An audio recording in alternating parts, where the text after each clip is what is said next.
नमस्कार साथियों। आज हम CWSN में वर्णित 21 प्रकार की निःशक्तताओं की पहचान के प्रमुख लक्षणों के बारे में जानेंगे कि हम किस प्रकार से पहचान सकते हैं कि कौन सा बच्चा CWSN है या नहीं। तो चिह्नीकरण करने वाले फील्ड स्तरीय कार्मिक हेतु दिव्यांगजन अधिकार अधिनियम 2016 में 21 प्रकार की निःशक्तताओं का उल्लेख किया गया है, जो निम्न प्रकार से हैं। शिक्षक साथियों, इसमें 21 प्रकार की निःशक्तताओं का वर्णन किया गया है जो अधिनियम 2016 है। ये कौन कौन सी है, पहले हम इसके बारे में इनके नाम जान लेते हैं। पहली है ब्लाइंडनेस, अंधता।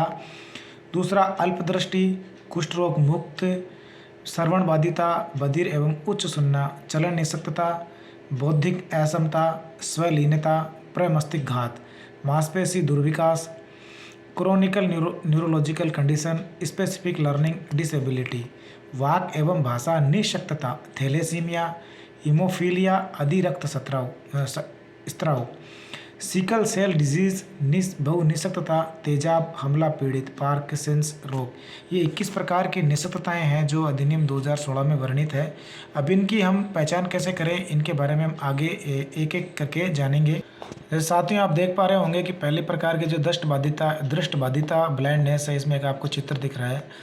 आँखों की पलकें बंद होती हैं, कांच पूर्ण सफ़ेद होता है, आँखों की पुतली न होना, पलकों का स्थिर रहना या तेजी से झपकना, आँखों का न होना, आँखों का लाल होना, लगातार पानी आना, परिवार में कोई सदस्य है जिसे देखने में कठिनाई होती हो। तो ये सब हैं अंधता के लक्षण हैं, परिवार ब्लाइंडनेस। इसकी और भी अपन पहचान करना चाहे तो जैसे कोई ऐसा विद्यार्थी है या बालक या है जो रंगों की पहचान नहीं पाना, रंग के प्रति आकर्षण नहीं होना, चलते समय रास्ते में पड़ी वस्तु से टकराना, दृष्टिहीन है, वस्तुओं की पहचान हाथ में लेकर स्पर्श क्षमता द्वारा करना, दृश्यात्मक वस्तुओं के प्रति कोई प्रतिक्रिया न हो। निःशक्तता का दूसरा प्रकार है अल्पदृष्टि। बालक अपनी आँखों को बहुत ज़्यादा मलता है, एक आँख को ढक लेता है और सिर के आगे की तरफ झुकाता है, पुस्तक को बहुत नज़दीक से पढ़ता है, पलकों को सामान्य से ज़्यादा झपकाता है, आँखों में तिरछापन होना, पलकों पर अत्यधिक सूजन का होना, आँखें अत्यधिक लाल होना। और देखिए, आँखों की पुतलियों का आकार सामान्य से कम होना, रास्ते का सही अनुसरण नहीं करना पाना, प्रकाश की प्रति अति संवेदनशील होना, सिर दर्द की लगातार शिकायत करना, कम दिखता है 60 वर्ष से कम आयु की स्थिति में, रंगों की पहचान नहीं कर पाता है 60 वर्ष से कम आयु की स्थिति में, आसपास के वातावरण में चलने फिरने में कठिनाई होती हो। ये अगर किसी में लक्षण दिखा दे रहे हैं तो वो अल्पदृष्टि निःशक्तता के अंतर्गत आएगा। तीसरे प्रकार के कुष्ठ रोग से मुक्त, यानी जैसे हाथ पैर या अंगुलियों में विकृति, टेढ़ापन, शरीर की त्वचा पर रंगहीन धब्बे हैं, हाथ पैर और अंगुलियां सुन्न हो जाती है, चेहरे का आकार विकृत हो जाता है, जैसा आप इस चित्र में भी देख पा रहे होंगे। चौथी है श्रवण बाधिता।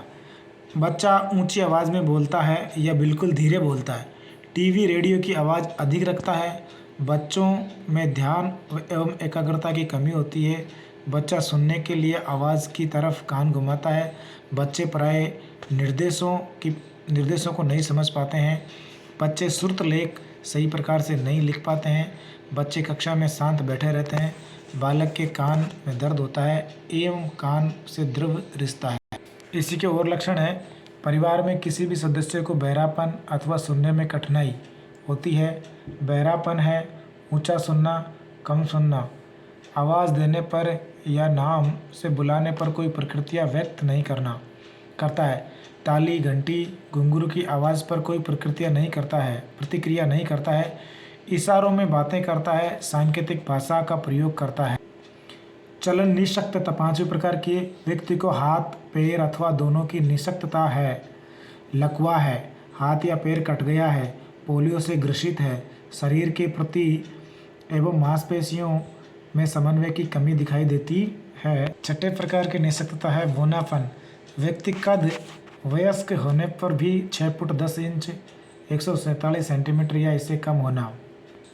बौद्धिक निःशक्तता, माता पिता के आदेश की अवहेलना करना, ध्यान केंद्रित करने में कमी, दिशाओं को समझने में भ्रम होता है, बोलचाल की भाषा का विकास देरी से होता है, हम उम्र बच्चों के समान कार्य नहीं कर पाता है, सीखने, समस्या समाधान, तार्किकता आदि में कठिनाई है।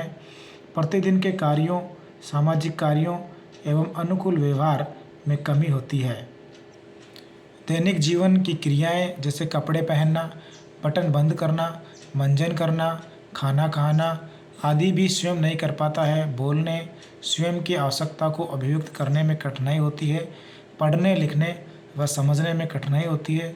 समस्याजनक व्यवहार से ग्रसित होता है। मंगोलिज्म के लक्षण दिखाई देते हैं। आँखों और हाथों के समन्वय में कमी होती है। आठवें प्रकार का रोगी होता है मानसिक रोगी, जिसे निस्सक्ता आठवें प्रकार की। अस्वाभाविक व्यवहार करता है, खुद से बातें करना, ब्रह्मजाल, मतिभ्रम, व्यसन, नशे आदि, अधिकतम डर, भय, किसी भी वस्तु या इंसान से अत्यधिक लगाव इत्यादि। व्यक्ति को बिना किसी कारण से जल्दी गुस्सा आ जाता है या गुमसुम या अथवा अकेलापन अच्छा लगता है। व्यक्ति अपनी इच्छाओं, स्वच्छता या दुनियादारी से अनजान होता है। व्यक्ति के मन में विचार आता है कि उसको कोई भगवान, भूत या बाहरी शक्ति नियंत्रण करती है। व्यक्ति के मन में बार बार आत्महत्या के विचार आते हैं एवं डरता है। अन्य व्यक्ति को बात करता देख समझता है कि वह मेरे बारे में बात कर रहे हैं।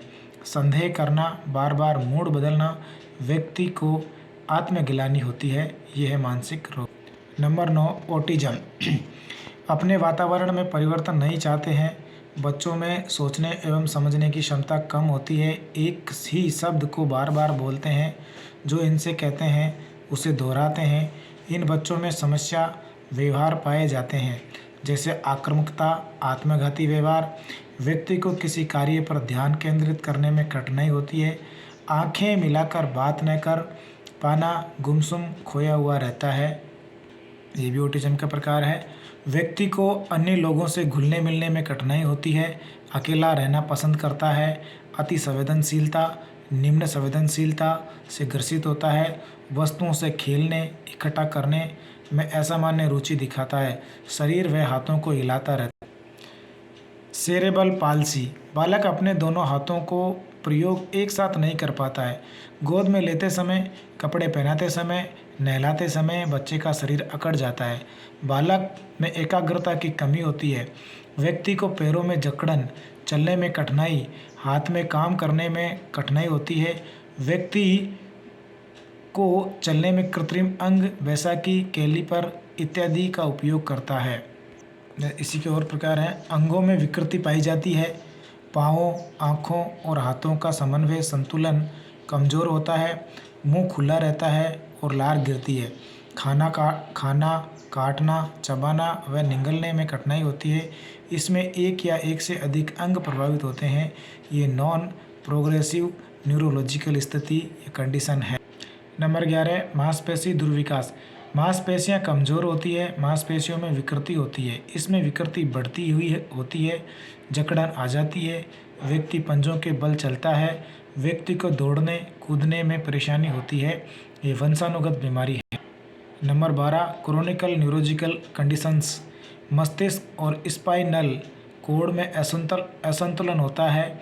ये स्थिति न्यूरॉन की क्षति के कारण होती है। Specific learning disability. बोलने, समझने, श्रुतलेख, वर्तनी लेखन, पढ़ने में समस्या, वर्तनी में समस्या, साधारण जोड़, बाकी, गुणा, भाग में कठिनाई होती है। व्यक्ति को आकार, भार, दूरी आदि को समझने में कठिनाई होती है।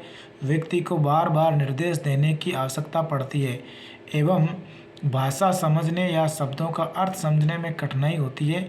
व्यक्ति को दिशा, चिन्ह समझने में एवं वस्तुओं का बोध करने में कठिनाई होती है।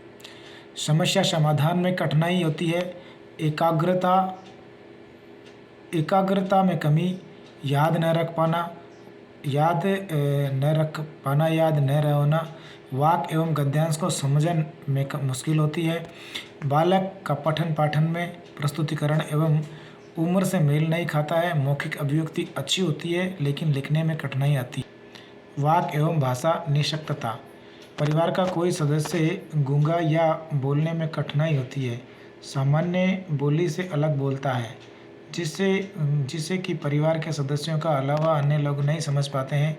स्पष्ट नहीं बोल पाता है। बोली भाषा में निरंतरता नहीं होती है। ये अस्थायी निशक्तता है, इसमें समझने वाली भाषा तो कठिन होती है, परंतु अभिव्यक्ति भाषा में कठिनाई होती है। नंबर 16, मल्टीपल स्क्लेरोसिस, व्यक्ति के दिमाग एवं रीढ़ की हड्डी में समन्वय में परेशानी होती है, ब्रेन और रीढ़ की हड्डी में क्षति हो जाती है।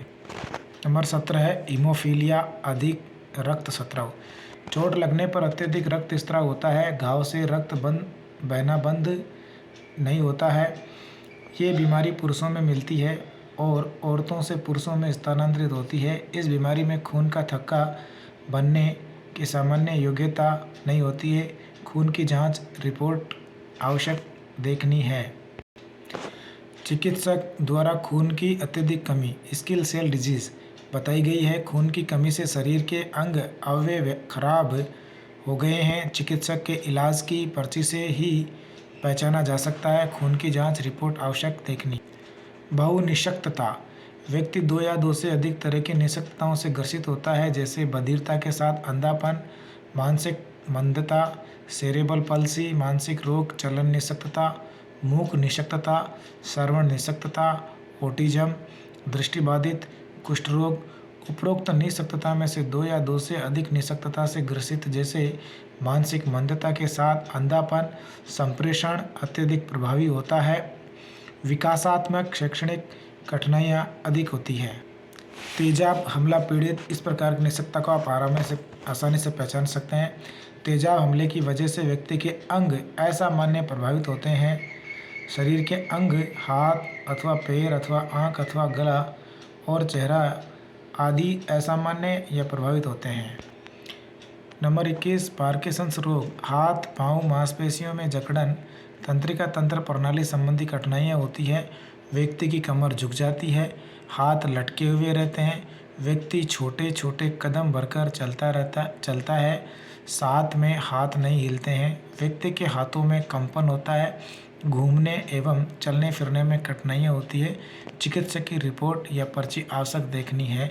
ये थी 21 प्रकार की निशक्तताएँ जो 2016 अधिनियम में वर्णित है।